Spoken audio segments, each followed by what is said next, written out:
Hey guys, welcome back to Speakeasy.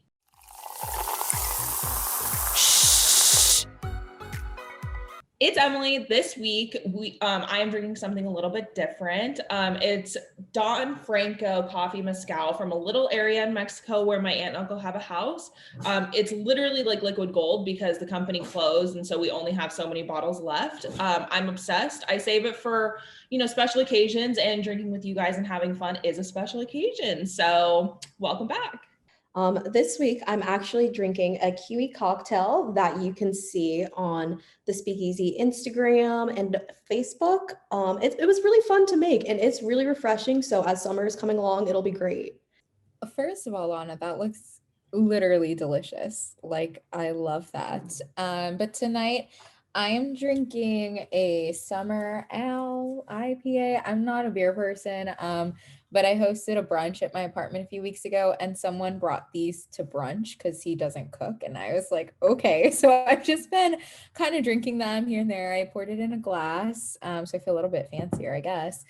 But yeah, that's what we got tonight. I'm really excited for tonight's episode. As you know, dear listeners, we are doing a segment of Think or Sink, which we all love so much. So hopefully I can stump my co-hosts with some good questions and we all end up getting pretty tipsy. I'm a little nervous though, because I know I've been out of the loop. So I don't know if I'm going to do well, but hopefully we all get a little tipsy, I guess. So my first question for you guys, what resource is the US planning to start mining in Nevada, causing a new controversy in the green revolution? Is it A, lithium, B, uranium, C, helium, or D, iron? Emily's face. What is the desert plentiful of? I have no idea. Yeah, that's honestly what I was trying to think. I was like, what of that would make sense for that area? Yeah. You know? But I don't fucking know. I don't even know why I'm trying to sit here and pretend that I would know. So I'm just gonna guess helium because that just like my lungs said to do it. Of course, your lung did. I love that answer. I'm gonna go with uranium because I really have no idea, but uranium sounds the most like sci-fi to me. So let's go uranium. All right, I'm gonna need both of you to take a sip. We are starting off good.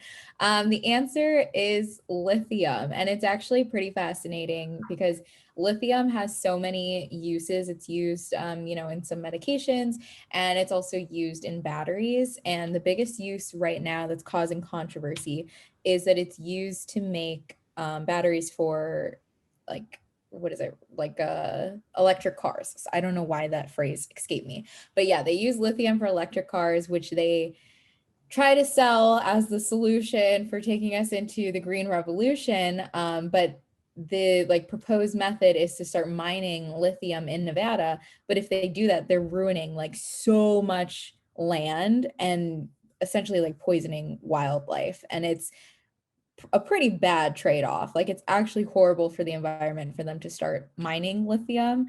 So a lot of environmentalists are torn. They're like, we need the lithium for electric cars, but the way that we get it is not green at all. So there's a huge controversy. There's a lot of like active protests happening.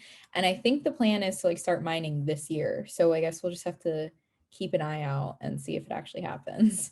Talking about that, like I'm kind of curious, like why now is there like a shortage? Like obviously the electric cars need it and like a big abundance of it, but where were they getting it before? Like that's what I'm kind of curious about. Yeah, so it wasn't there isn't really a shortage, but we outsource it from other countries. And now they're like, wait, we have all this lithium in the US. We could be dependent just on ourselves. So that's kind of where the push is coming from right now. And it's just a really sad situation. I mean, we could get into it all day, but I think when we talk about solving the environmental crisis under capitalism, it's kind of a dreary existence to think about. So I don't know, environment, I'm rooting for you. So next question, according to Biden's budget for fiscal year 2022, How much are the Department of Defense agencies planning to invest in low Earth orbit technology? So like think satellites, missiles in the lowest like orbit possible for Earth. Is it $100 million, $1 billion, $500 million, or $2 billion? That's a hard one because I feel like that's not like because of how far science has advanced and how I believe that there are already mechanisms like that in rotation. Like it doesn't seem like something that would, yield a lot of outcome, but it's also like we spend so much for not necessarily necessary things. So who knows? Wow. Can I hear those numbers one more time? I think they were so big I couldn't even conceptualize. Yeah, these are really big numbers. So A is 100 million, B 1 billion, C 500 million, or D 2 billion. You know what? My lung is telling me I'm going to go 1 billion, and I'm going billion with a B because the government loves the billions. They really do. They like to shell out the billions to places. So You could send it my way, please. I would always be down. Give it over. But yeah, okay, I'll go 1 billion. I'm gonna go the 500 million just because I feel like there are so many other things kind of happening in the space realm right now that are getting a lot of funding that I feel like that's a little bit of a lower priority, but Well, unfortunately, Lana, you're gonna have to take a sip. The answer is B 1 billion. The precise number is more like 1.2 billion, so it's a little bit more than $1 billion. But yeah, they're investing in a bunch of low orbit technology. So like I said before, think satellites, think missiles, and this is all from the Department of Defense. So we're really ramping up our space defenses here. And yeah, that's a huge number. I have not actually like looked at all at what the budget looks like for 2022. So I'm kind of interested to know what other shocking things are in there because I feel like that's kind of, I don't know, not something we talk about every day. So interesting. All right, moving into my third and final question. According to the BBC, dogs are being trained to sniff out COVID-19. That I had not heard that before. I was going to ask this, is it true or false? Because I was like, how is this true? But yeah, it is true. They are. So my question is, what percentage of positive cases were dogs able to sniff out during trials? Is it 16%, 53%, 75%, or 88%? I'm going to go for the 53. 53, is that what you said? I'm going to go for 53 because I feel like 18 is far too low for them to continue trials. Like I feel like if it was so low, like 16, they'd be like, is this really going to work? Let's just skip it. But I also don't think it's going to be as high as like 75 or 88 because I feel like it's a really new thing. So like, how are they supposed to know like what's going to work and what's not like indefinitely? So I'm going to go 53. Like, how is the scent so cemented? I honestly have so much faith in dogs. So I'm not gonna give them the 80, but I'm gonna give them the 75 just because like I mean, I don't know, my little dumbass, maybe I shouldn't give them all that credit, but I believe that they could do that. All right. Well, sorry, you're both going to have to take another sip. The answer actually is 88%. So for every 100 people they're sniffing, they are only missing 12 positive COVID cases. That's crazy to me. That's wild. Dude, dogs are incredible. Like the fact that they can be trained to like sniff out like cancer or like explosives and shit, like that's bizarre to me. Like I don't understand it at all. I feel like I could wrap my mind behind, explosives, drugs, all that makes sense. There's a very particular scent to them, but a virus, I don't know. I didn't know that viruses had a scent to them. But yeah, and the plan is to kind of keep this going and see what happens because as things start to open up, particularly in the US, when we have more enclosed spaces and like smaller populations together, it's very easy to just have a dog there to see if they could sniff anyone out. So really neat. I think that's really, really cool. Dogs are crazy. Yeah. I had complete faith in the dogs. I should have just went for it. I let you guys hold me back with your bullshit smear talk, Emily. Not the smear campaign against dogs. I love dogs, even mine when he's barking at me, which he decides to do all the time now. Amazing. Well, all right. So I got him for 2 out of 3, guys. Emily, let's see if you could stump us.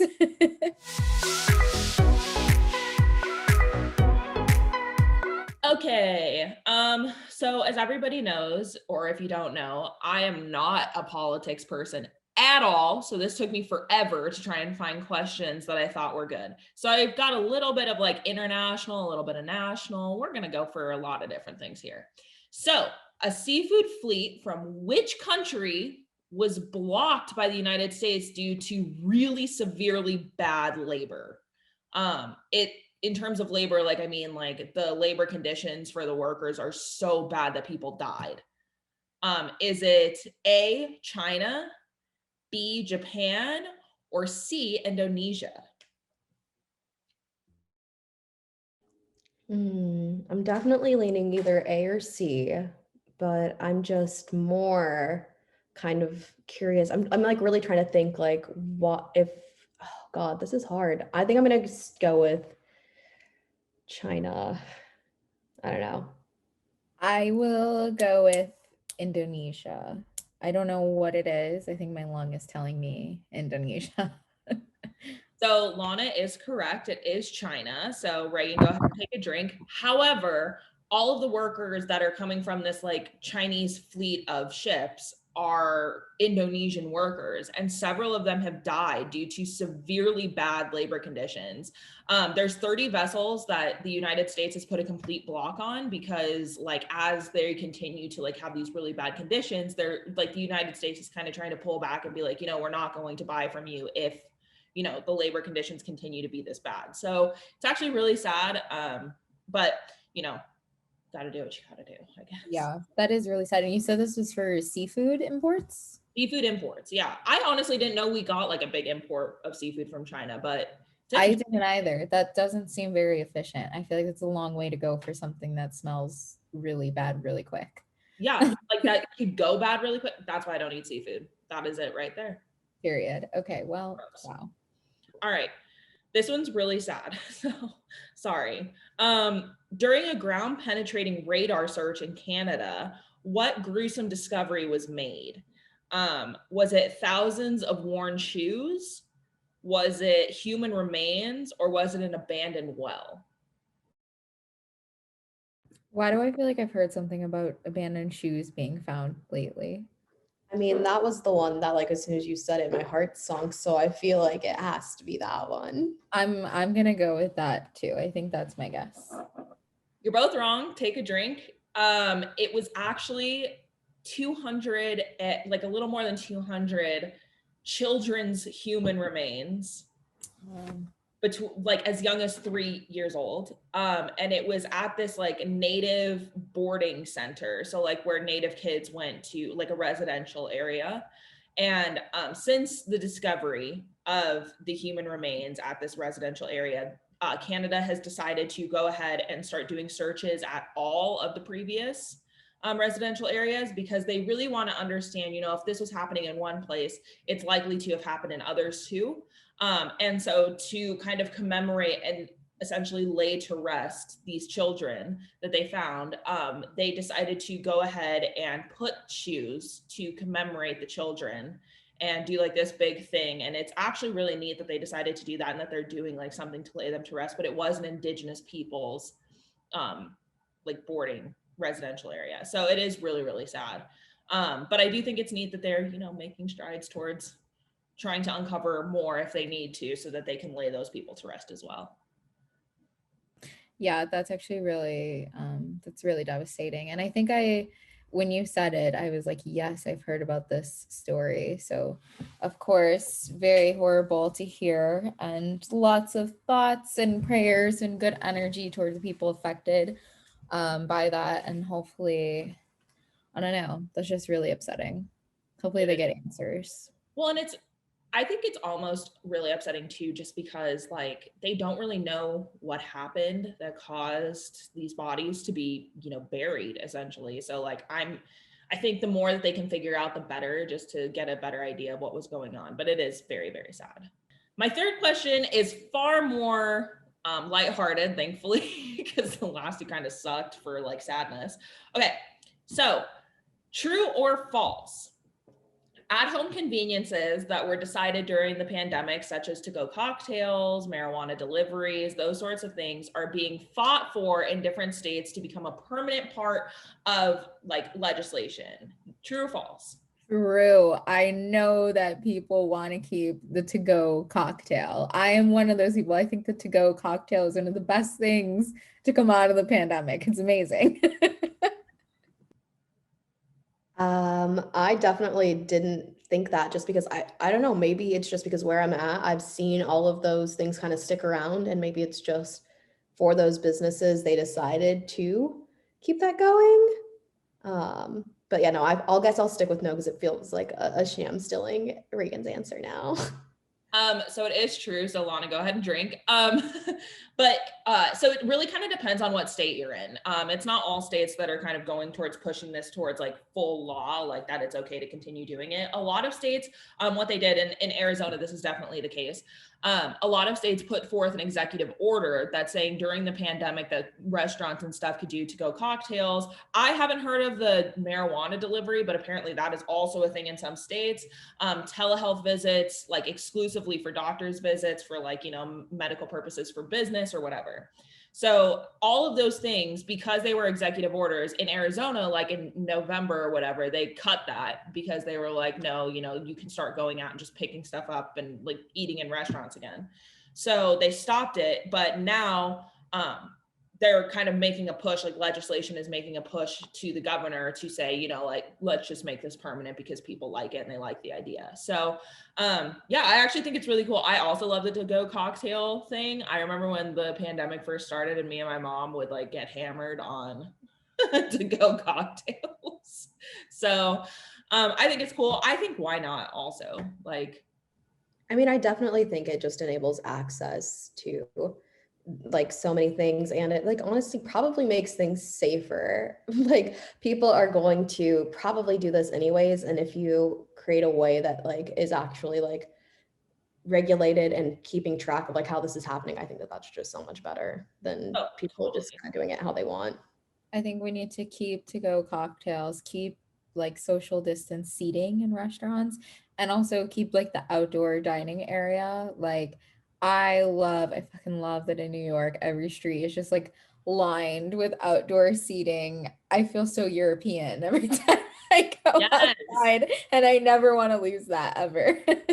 Yes. And I think like one of the other huge things like that people are saying as like a reason to continue doing it is because it brought in so much revenue for different businesses because they could still be making money while the pandemic was going on. And like cocktails at a lot of places are like the highest earner for revenue. So the businesses are like, well, now we're missing out on that clientele, like that clientele and the money that comes in when we do it. So it really helps the economy, I think. I mean, it's really good for businesses, especially small businesses who have been suffering from the pandemic. So small business. Wait, you guys know the TikTok sound? That's like Joe Biden. He's like, guess what? It goes to the economy.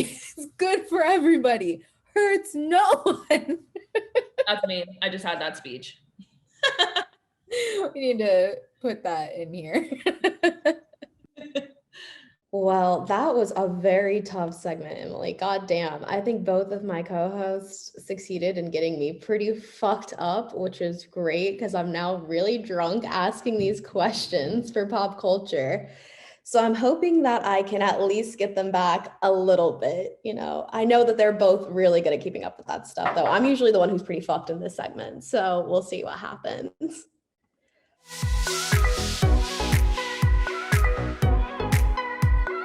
All right, are you guys ready for the first question? Okay, this one is a little bit of a trickster. I know, like, when I went with it, it was a little bit just like me being tricky, but a few of us may know that Miss Ariana Grande got married recently, and it has been a super private, like, just she's not been super out with it, like how she has been in some of her past relationships. So, what is the name of the man that Ariana Grande married this past week? Is it A, Dalton Reiner, B, David Gomez, C, Dalton Gomez, or D, David Reiner? I think it's C. You kind of got me stumped there with the two names that are the same first name, but then a different last name. I'm gonna I go knew. C. I was like, oh my gosh, I know this. His last name is Gomez, and then you put Gomez. Yeah, and then you did too. So I was like, fuck. Okay, I'm gonna stick with C. What was it? Dalton Gomez or David Gomez? Mm-hmm. Emily, which one are you taking? I'm taking I feel C. like it's David. I'm taking C, so I'm taking Dalton Gomez. That's Okay, what you're taking. If C is Dalton, if that's what you're saying. Oh, okay. Well, I don't want to take Emily's answer, so I guess I'll take the other Gomez, even though I do think it's Dalton. Okay, well, Reagan, take a drink. It is Yeah! Mr. Dalton Gomez.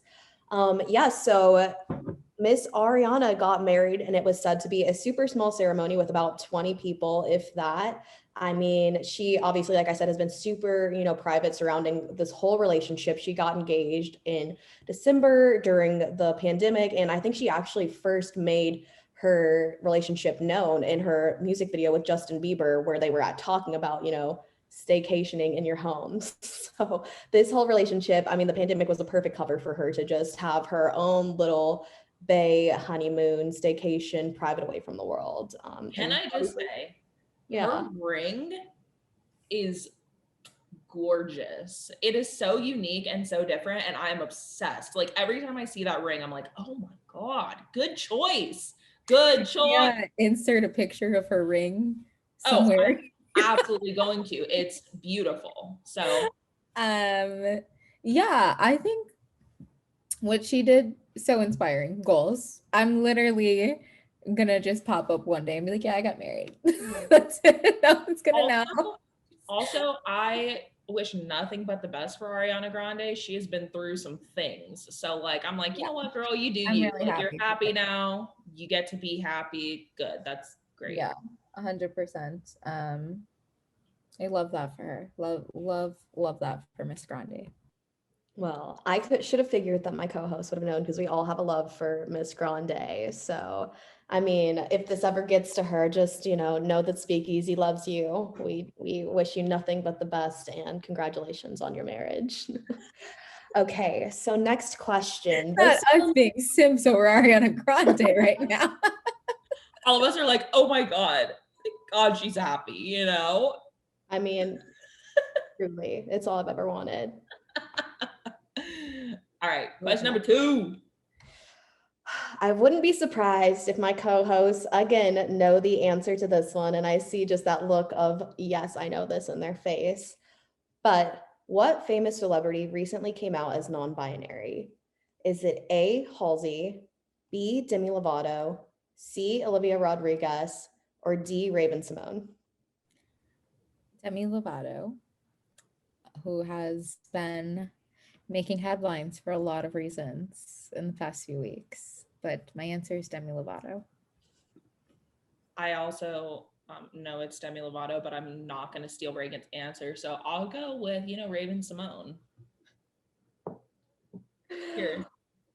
Well, on the flip flop this time, we have Emily taking a drink, even though she knew the answer. Again, like I said, it's so hard with pop culture because it's like it's out there, it's in your face, and I know that my co-hosts keep up with this stuff. But yes, they recently announced in a series of tweets from their own personal account that they identified in that way, and that for so long that they didn't feel comfortable coming out and expressing their identity in that way because of patriarchal standards. And this is someone that we have all watched on our television sets growing up for forever, so it's not hard to see how those kind of standards or those thoughts could be repetitive or placed on somebody who's in limelight in, I think, an organization that has very tough standards of what they want people coming from their organization to be like or to look like or to represent. So I definitely think it's something that we've seen a lot with a lot of different people. I know earlier this year, we've just a lot of, people have come out, and I think it's something that we need to not only listen to and be very serious and understanding of, but also at the same time, like just kind of not make it a big deal at the same time. Like just continue to love the artist for who they are, love this fan base or whatever. It's something that I think is really hard to deal with in this time and space. But if we all are just, a little bit humble and a little bit just open with our hearts, it's something that's not really that difficult to accept. They are not the first to come out and say, the standards that Disney put on them was so hard and like so difficult to break through. I mean, like the Jonas Brothers came out a while ago saying that, the purity ring thing like took off so wild, and like people like Disney just pushed it and pushed it and pushed it. So then they had to continue to kind of put on this facade, even though they were growing and changing and like living a life that was, not exactly what Disney wanted. And I mean, like Bella Thorne being so active in the porn industry, or Miley Cyrus when she went from like trying to break free of the Hannah Montana mold. Like I just feel like a lot of times these young stars have such a hard time breaking that mold that they set for themselves. And so for Demi, great for them. I mean, that's awesome that they feel so comfortable in themselves to come out and finally say, you know what, this is who I am. So that's really dope, and I like that. When you said this is who I am, this is me from Camp Rock. This is real. An absolute jam that I will still sing in front of my mirror any day of the week. So amazing. I crushed that. Unbelievable. That is an album that I could just play through. No skips on that pop. All right. Well, this next one, we're going to throw it back a little bit. It's recent news, but with a twist. So a lot of people may know, or you guys may not know, J-Lo and A-Rod recently split. And that is sad for many reasons, just because, I mean, I think that they melded together a beautiful family. She had her children, he had his children, and they blended together to make a beautiful, I think just what seemed to the outside world to be a beautiful mix and mold of two households. But like I said, recently, after months of speculation, they have announced their split. And following that, J-Lo was actually spotted with one of her previous love romances. Do you guys know who it is? Is it A, Diddy, B, Ben Affleck, C, Drake, or D, Mark Anthony? Could you imagine if it was Diddy? The thing is that I see what you did there, because I know that wait, Emily, do you know the answer? Yeah, I do. Okay, so we both know it's Ben Affleck, but the thing is that when that happened, Diddy posted an old picture of him and J-Lo on Instagram. And I'm like, Diddy gives no fucks. Like he does not care. And that's like, I aspire to be on that level. Like one of the funniest things I've seen on Instagram in a while, for sure. Yeah. Well, I mean, the funny thing is that like not only did Diddy do that, and that's why I threw him in as like a funny answer. And I originally didn't have Mark Anthony in, but I formulated this question a few days ago, and everybody was going crazy about her and Ben, like Ben Affleck back together, question mark. And of course, yesterday this hoe went and saw Mark Anthony. So now I was like, I gotta throw him in, make it a little fun, see. But they do have obviously children together. So I think that that's probably a very different situation with her and Mark Anthony. I'm sure they see each other very often. It'd be hard not to. But of course, once you see one ex, if you see another, then it's going to be a media whirlwind, of course. Okay, I am not totally over the moon about this whole Ben Affleck back together bullshit. Like, not because like, I mean, do you? That's your fucking business. But like, Ben Affleck has got some shit he needs to work through. Like, that man has been shown to have some issues, with alcohol and with women. He cheated on his wife, and it's like, get it together, my dude. Like, I don't understand why Jennifer Lopez would want to put herself back into that situation if that's the kind of person that he's kind of been for a while. And also, like, I totally agree. Like, I thought A-Rod and J-Lo were such a great mix. Like, I saw them together and I was like, oh my God, like that makes so much sense. It really does. Yeah, and I think it's also really interesting too, because like, I mean, I understand and appreciate the cultural significance of Ben Affleck, but I think that era was when we were kids or before we were born. So it doesn't really affect me. Like, I don't have any loyalty to them as a couple. It's not like, you know, our like Justin Bieber and Selena Gomez moment. So I think the generations definitely play a role because I'm like, okay, whatever. If J-Lo was wearing a slip dress, slicked back hair with like a little bun and like thin eyebrows at the time, it was too goddamn long ago. That's what I think. Like, too long. That was early 2000s. It's over. Yeah, but I mean, her and A-Rod have always been, I think, so cute to me. Like, I remember seeing clips of someone asking him, like, who's your dream date or who's your perfect girl? And he said Jennifer Lopez. And then they ended up together. But can we also just say really quickly, like, Jennifer Lopez looks so good. Like, I mean, yeah. Woman doesn't age. It's something with the name Jennifer, because then you also think of like Jennifer Aniston and you're like, how? Literally, how? I need to I get need my some of shit that. together. I need to know what they have.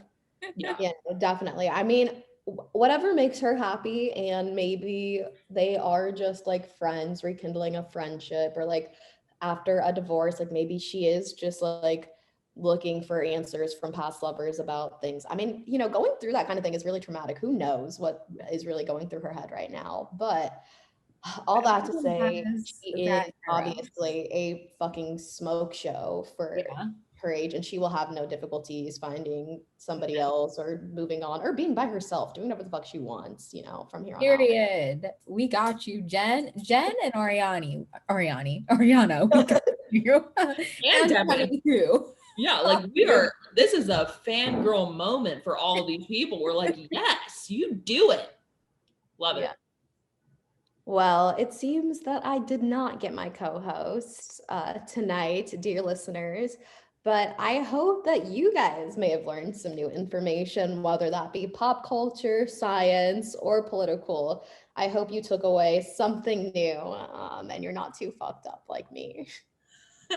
And with that being said, like always, everybody, stay informed and cheers. Cheers.